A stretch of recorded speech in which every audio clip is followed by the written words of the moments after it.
Hello and welcome to the weekly update show. I'm Brandon. I'm Darren. We have a bunch of interesting stories that we have planned for today. To say the least. A lot of AI topics. Again, as usual. This is going to be the White Hatter AI show. But that's what the hot issues are right now, right? That's what it feels like. Yeah.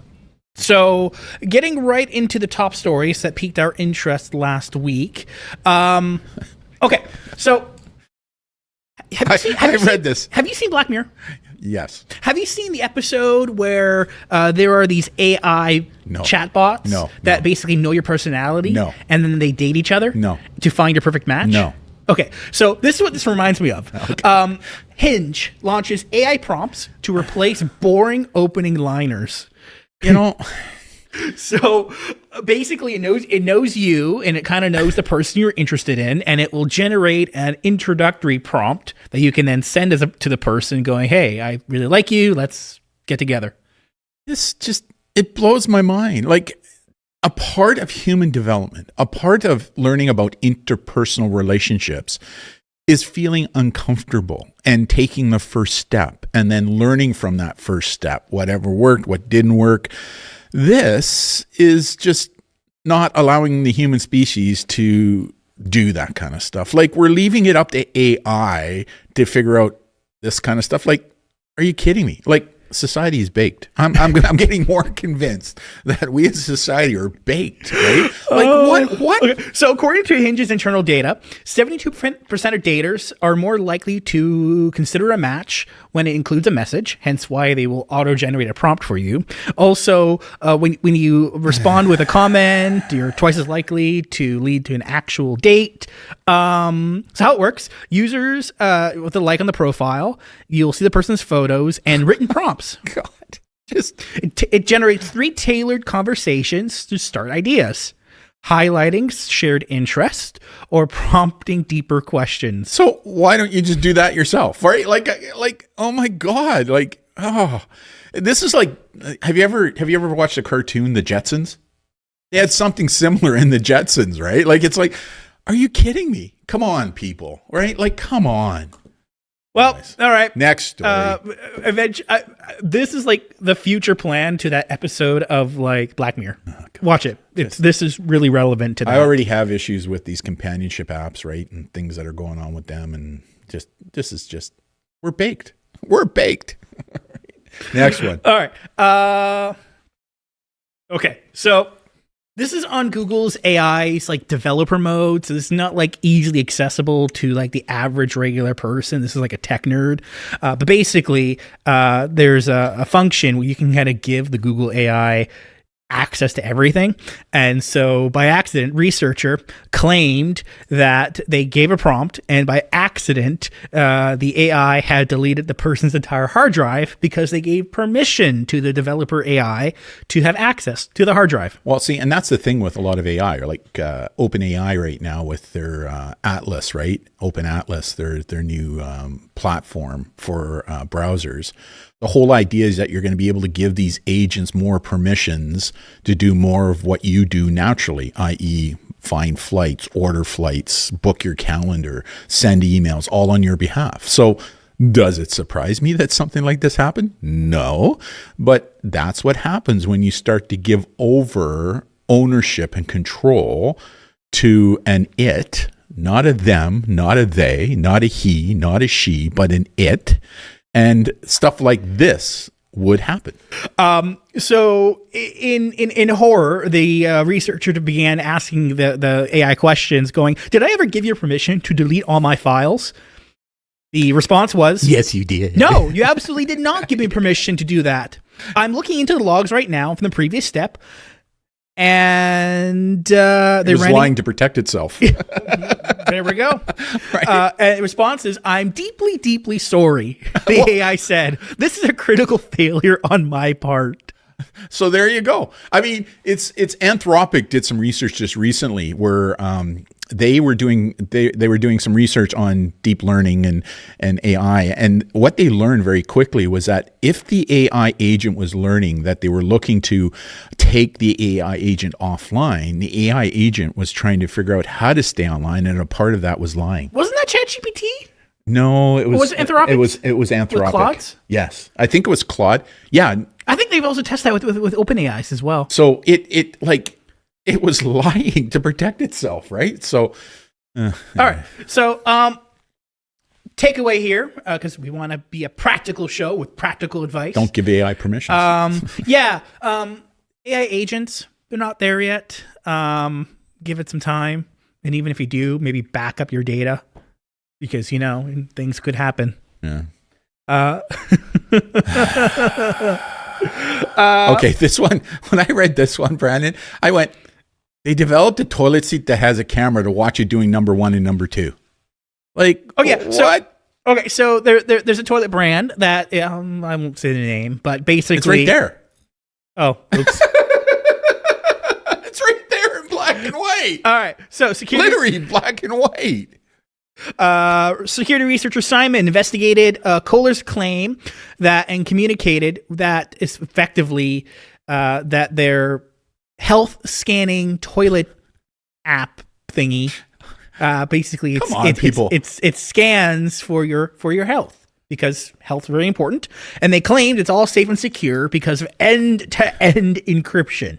Yeah. All right, so they decided to actually test that. On their analysis, they determined that not quite end-to-end encrypted. Literally end to end.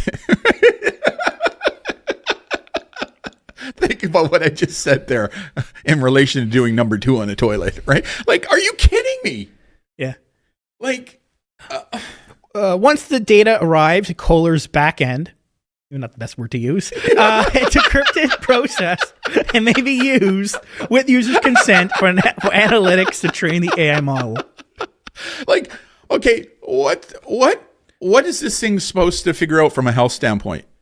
Honestly, I don't really. I should have looked more into that. Like, I know from a health, like when you're, and this will get a little gross to a degree, but when you're doing a stool sample, like you're actually taking a sample of the stool, and it's not scanning like the actual like poop, the molecules, fecal matter, the doo-doo, so that we don't say poop, right? Well, then what's it scanning? What's it trying to figure out here from a health standpoint? That's actually a really good question. Let me ask the internet. Oh my God. Like, put it into my search bar. I guarantee you, I'm going to have a look. I guarantee you there are some sex sites that probably sell you doing number 1 or number 2. Like, uses AI and optical sensors to analyze stool color, shape, hydration, frequency, and potential blood. Well, I mean, you could just look. You could, but that's also why doing a stool sample, that's like, I've had to do it. Like a lot of us have to do it, right? Where you take a sample. I was diagnosed with celiac. Yeah, I mean, that's part of the process. That actually gives you like actual data, right? Like, I mean, you could just turn around and take a photo if you're really concerned about the color or the shape. This is just ridiculous. Like putting a camera on a toilet, right? So they can watch you doing number 1 and number 2. Well, it's not really looking up. It's more like looking in the bowl. So it's not really seeing anything of you. Yeah, but if you got a camera pointing in the bowl, it's looking at the reflection of the water that's looking up at your butt. You need light for reflection. Well, and if you're covering then how is the camera working? There's got to be light. I bet you a light comes on or something. It might have like an showtime. Right? It might have IR or action, something. Right? Like, this is ridiculous. All right, what's the practical takeaway for this story? Don't put a camera on your toilet. That's the practical takeaway. Also, security researchers are warning many companies use fancy words like encryption and end-to-end, but may not actually follow through with that. God, it does kind of tie into what we've spoken about in a couple other shows. Like I think it was last show we were talking about cameras, outside cameras, that are using Bluetooth or Wi-Fi versus hardwired, because hardwired is more secure. Or a couple years ago was baby monitors, right, where people weren't securing their monitors, weren't changing the passcodes, and people were war driving, and then they could hear and see what was going on in baby monitors around the neighborhoods and stuff, right? So it kind of relates to there. But come on, putting a camera in your toilet? Come on. Yeah. Come on, people. Give your heads a shake. All right. Okay, so perhaps the biggest news of last week that everyone's talking about better than the toilet, and still Netflix is looking to buy Warner Oh, Bros. yes, this is a good one. Apparently, I saw today Paramount's coming in with a bid of like $100 and billion. Guess who's a part of that that offer? Paramount? Oh, isn't Paramount currently in a deal with like Skydance? No, it's a son-in-law of the President of the United States. Oh, right, Jared Kushner. Because that happened with like So he's on this new bid, and lo and behold, who is kind of waded into this discussion now? The President of the United States, right? Now, and the President of the United States, it's quite clear that he is trying to control media. And what better way to do that than acquire and own Warner Brothers, right? And Discovery and all those issues, right? Getting more cuts of the pie. So isn't it interesting that the son-in-law of the U.S. president is now making a bid, which, by the way, people are saying has backing of like Saudi money and stuff, right? So like, really? Like, if there's no conflict of interest, then what is that? Anyway, So besides the larger political sort of implications, what about the entire potential control of the media ecosystem in the hands of Netflix, which has already kind of ruined streaming? One, with its increasing prices of streaming tiers, its lowest tiers now ad supported, and and it constantly like cancel things that are good. And so that's the thing. Also, Warner Brothers has an entire gaming division as well, and Netflix, like, they're not really into gaming. Yeah, they're trying. You got to wonder, like, are we not learning, or is the U.S. not learning from the mistakes of the past with banks if they're too big to fail, right? Like, if all of a sudden these conglomerates become so big, they won't be able to fail. But what scares me more is that if, in fact, it's true that this other organization makes the bid, and a part of that is the president's son-in-law who's involved in this issue, that's concerning, right? Like, it truly is. Well, apparently, let's start our own streaming platform here in Canada. We have Crave. Well, it tells you how much I know about that. That's a Bell Media owned company. I actually like Crave. Yeah, it's actually not bad. For HBO in Canada, we don't have like HBO streaming. Yeah. Crave Canada has signed a deal with HBO, which apparently this is involved in that now. Oh God! Apparently HBO is in this area. Yeah. So I did see some Canadian articles questioning about how will this impact Crave, which is interesting. Mm-hmm. Yeah, interesting. So we'll see how that goes. Maybe your Netflix subscriptions will go up in price again. They're going to have to pay for this somehow. Yeah, $100 billion. Like, I think that's what Paramount's offering. I saw today. Holy moly! I have maybe a couple million from that. That'd be nice. Yeah. Okay. So end of the year. So end of year is normally when we get a lot of data and summaries about things. So Google Workspace study reveals more than 90% of rising leaders want AI with personalization. So I can see that. This is from a Harris poll of 1,000 U.S. workers aged 22 to 39. And basically they asked questions, and 92% said that AI increases their confidence in their professional skills. Increases it? Increases their confidence. See, that's kind of sad, actually. I mean, if it complements their confidence, that's one thing. But if it's increasing their confidence, that tells me they weren't confident in the first place. Yeah, but think of it like, I know a lot of people use AI as like a good advanced spell checker. Yeah, right? So before you submit something, run it through AI and go, hey, is there any grammar issues or spelling issues here? Yeah, it's like a proofreader. Yeah. I get that, but that shouldn't, that's when you say that it helps to build their confidence, that's kind of what? Yeah, apparently it increases workers' confidence by 92%. Yeah. Many use AI to privately ask sensitive questions, practical important conversations, and prepare for interviews and career transitions. You know what's interesting on that? Did you see the court hearing in the United States right now where OpenAI has just been ordered by the court to disclose like over 72 million different prompts that everybody's been using over a court case that's going on in the United States right now. So the information that was supposed to be private, not so private anymore. Right? You want to use the Proton chatbot because it's encrypted. Yeah. Like, not sponsored. Oh, Yeah, not sure. sponsored. We talk about them all the time. Yeah, we do. Should probably do a partnership with Proton. Don't get me wrong. I think AI has its place. I use AI, right? I'm using AI. It's really good for doing like investigations, like drilling down, being more surgical in nature. You still have to check its responses because, 10 to 20% of the time it's hallucinating. But I mean, it really helps you to narrow down and where to find stuff that you would never think about looking before. So it's good that way. It really is. But I don't want AI to be me. Right?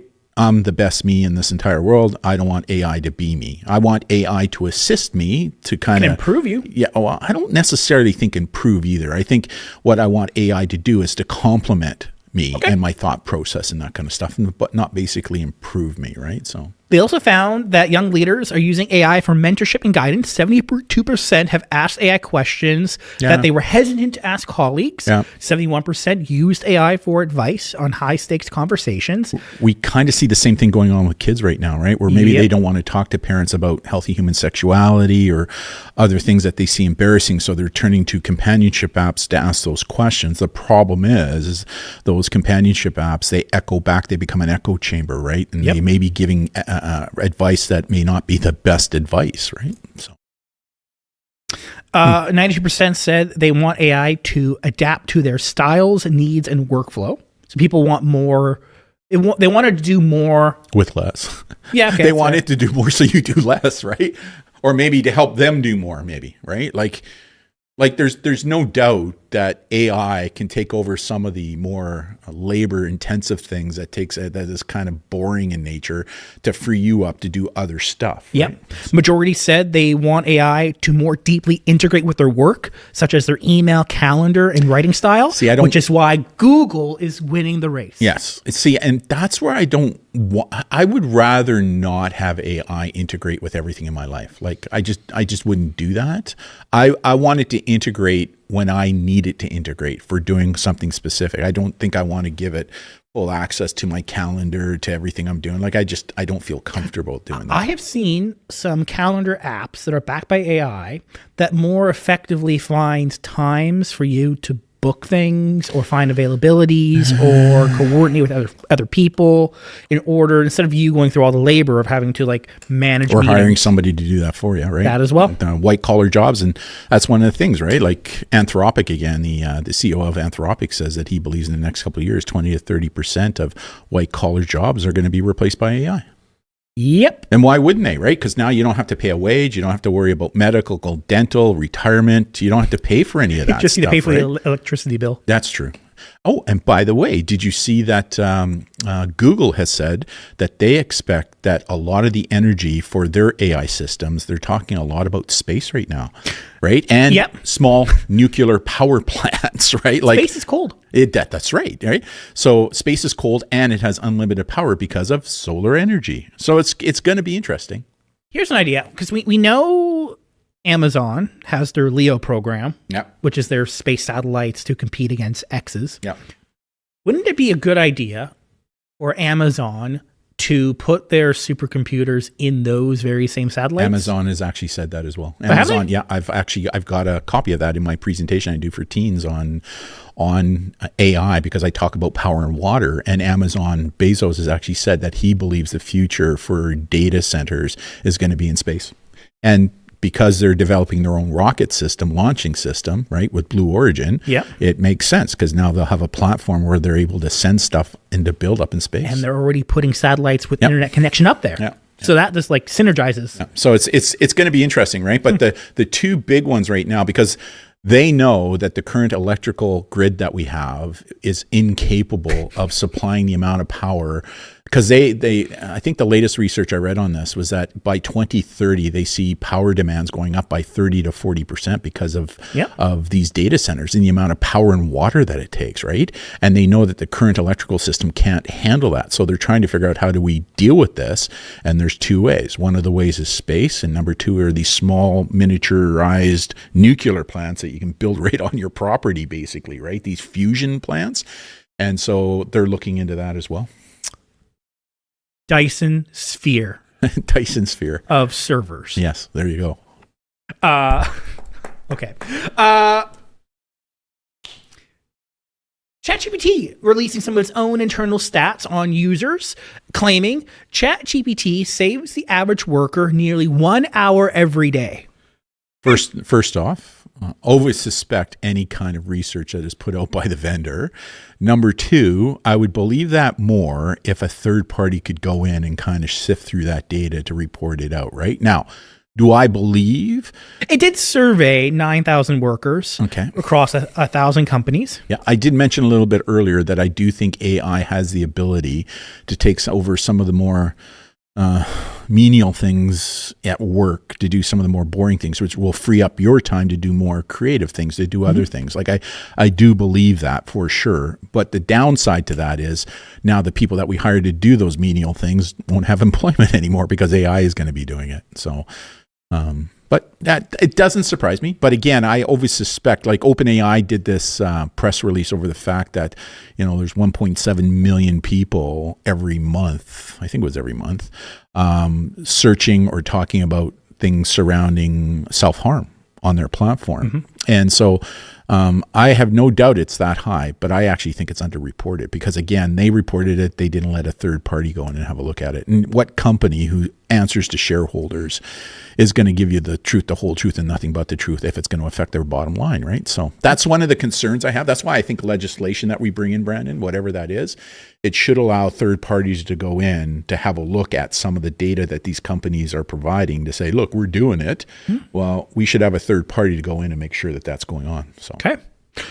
They also found 85% of marketers said campaigns run faster with AI. Yep, I agree. 73% of engineers said AI speeds up their code delivery. Yeah, I can see that. And data science, software engineering, and communications folks have a greater gain in hour savings of 1 hour and 20 minutes on average. Yeah, I can see that. Yeah, for sure. The coding one's interesting, right? Because one of the things we used to say to teens is learn how to code, right? Because if you can code, there's jobs out there. Well, AI can do basic coding, but they need people to review that coding. Yeah, that's the issue. I saw it was actually a TikTok the other day of a data scientist person, a coder, basically, giving the suggestion of someone vibe coding an app through prompts.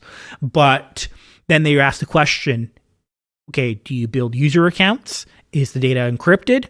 And so there's a lot of policies, procedures, best practices that AI doesn't necessarily implement when you make it vibe code for you. And the other thing too is that beginner coders, it was kind of like the entry level for field training, right? Well, that's where you get your training to do what it is you need to do. And then when you get good at it, you move up into a supervisor's position. Yep. From there, you move up into into upper management and stuff.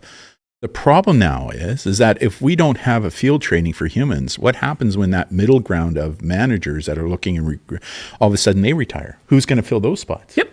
Right? That's something else that we're not talking enough about. So, because I think the investment plan for large organizations is to not replace. I know.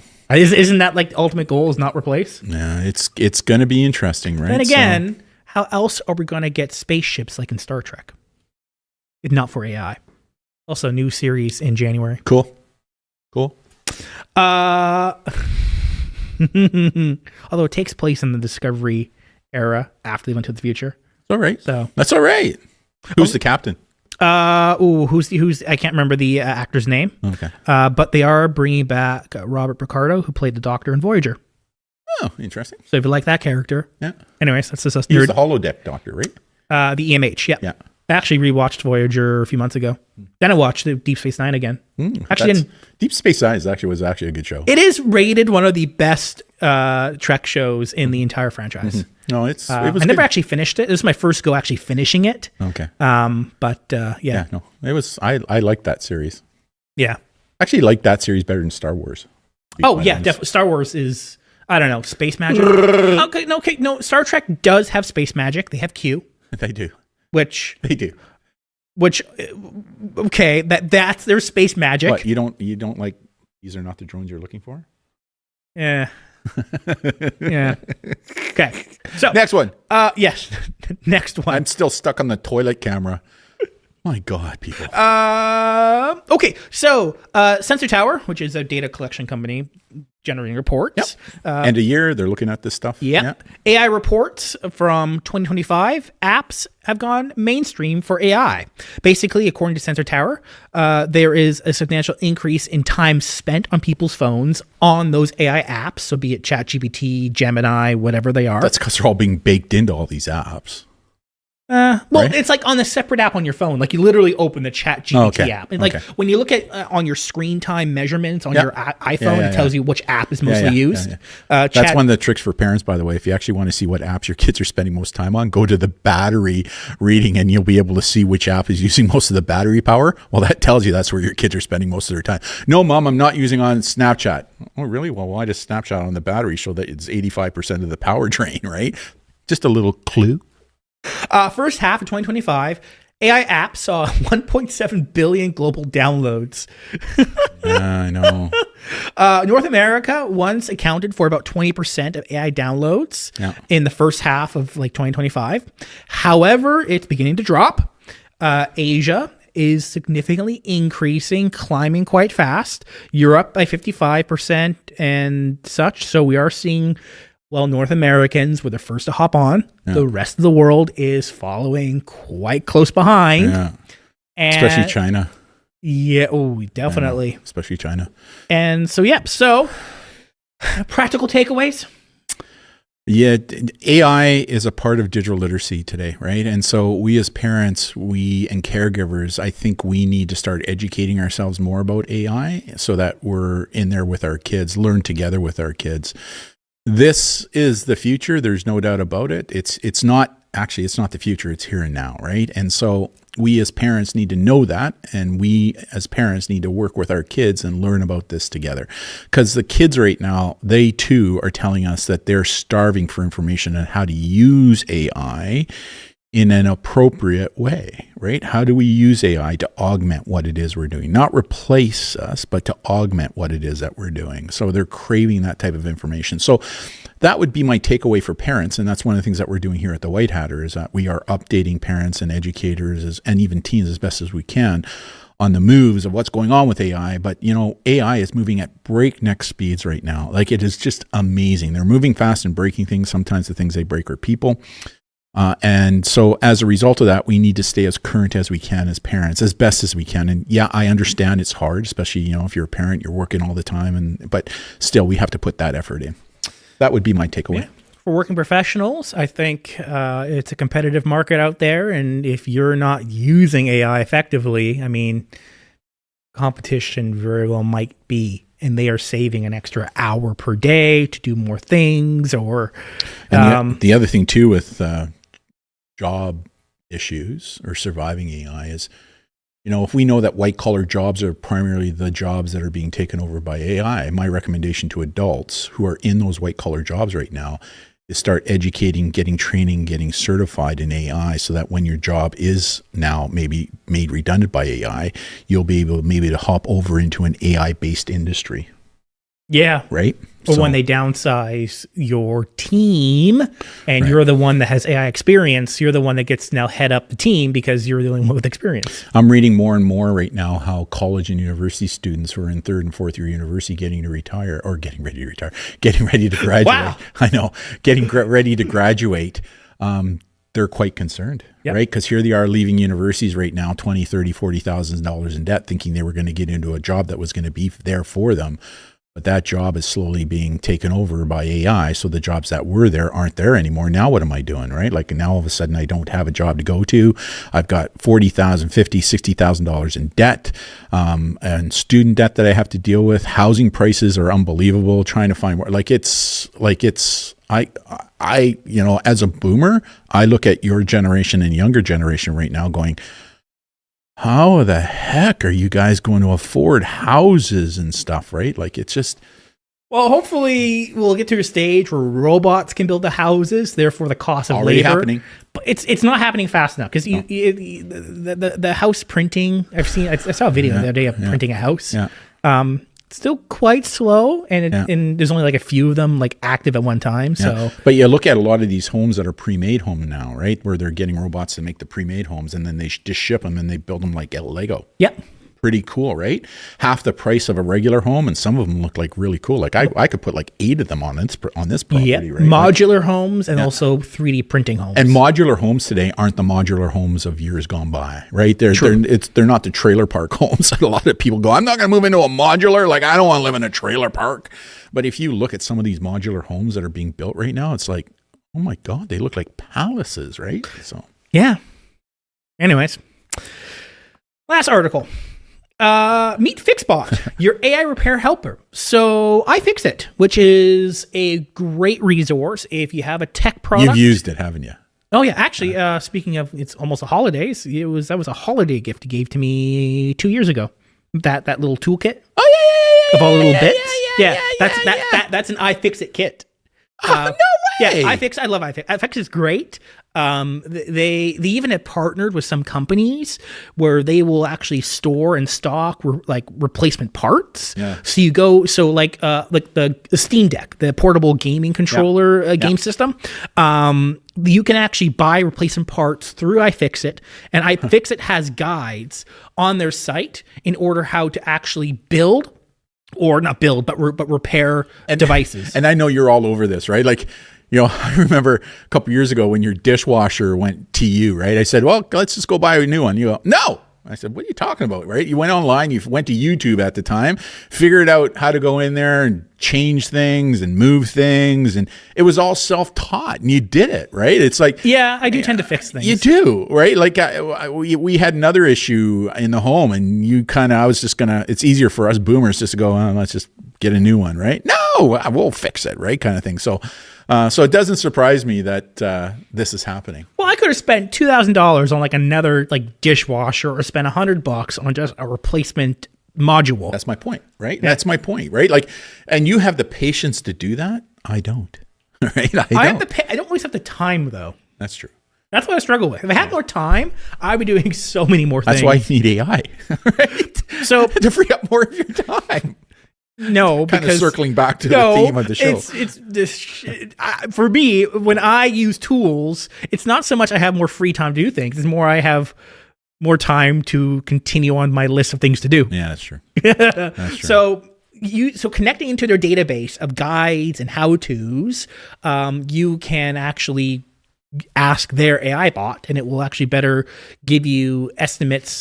Yeah. Just back on this AI thing too, right? I'm more open to using AI to do stuff, and you're not, right? You're more we need to be careful as a company about using AI. Yep. And why is that? Because I think it's a valid reason when you think about it, right? I'm more about, why don't we want to do this? Because it looks good. And number two, it's half the time to do this, and for product design or for graphical design, so why not do it? I think the biggest challenge with AI is when it comes to the media generation kind of components. When it comes to the textual components, assuming you're not just copy and pasting what's out of a prompt, using prompts to more refine your work, spell check, grammar check, look for logical inconsistencies, look for opposing views. For that, I get. But it's when there's the actual pure generation of where you copy and paste an essay, you copy, or you just generate an image and just take that image as it is. A good example, there's been a number of times where I write an article and I'm trying to find a artwork to design to make, and I can't find anything, and to design something would take me hours to do at my own time. But yet, if I prompted into an AI to go create a picture of me of a teen on a cell phone underneath their blankets on a bed, looking at a cell phone with a slight blue glow coming through the blankets, poof, it creates one for me. Yeah. Well, the one issue is obviously the copyright challenge. Right. When it comes to a text component, that's a little easier to kind of argue with. When it comes to image generation, that one's harder to, unless you're using something like Adobe's Spark. So Adobe's image generation tool is only supposedly from what I understand from their licensing, is only from their licensed material. It's not like they have scanned all images on the public internet, those that are copyrighted or not. Yeah. So to be honest too, Brandon, a lot of the stuff that is generated all looks the same. That's the other issue. And then you have the actual public PR component in that they all look the same. So your work looks the same as all the other people's works. Yeah. You don't stand out. And then you have the just general response from consumers where if they see an image, some people are just instantly turned off by that. It's like, ew, Right. gross. Yeah.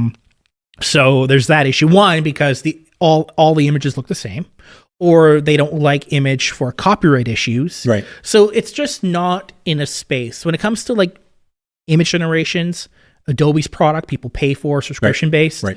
where all material is generated from licensed proper content. That's different. Gotcha. But yeah, it's just using OpenAI's. We scanned every image on the public internet.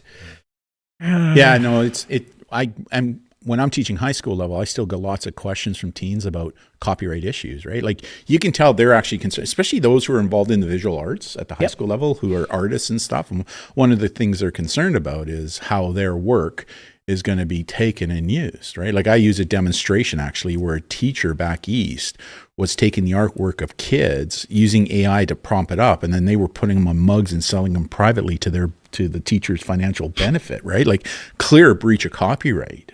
Yep. Yeah. Anyways, those were some top news camera stories. on toilet seat. Like, are you kidding me? Those are some news stories that caught our attention since our last show. And thank you for sticking with us and listening to our opinions. And hopefully we pointed you in the right direction. Maybe better changing some of your decisions or buying habits before you buy that toilet No camera sensor. toilet seats. Yeah. Oh my God. We're baked. On that note, thank you all so much. And we'll see you all next time. See you next time, everybody. Bye for now. Bye now.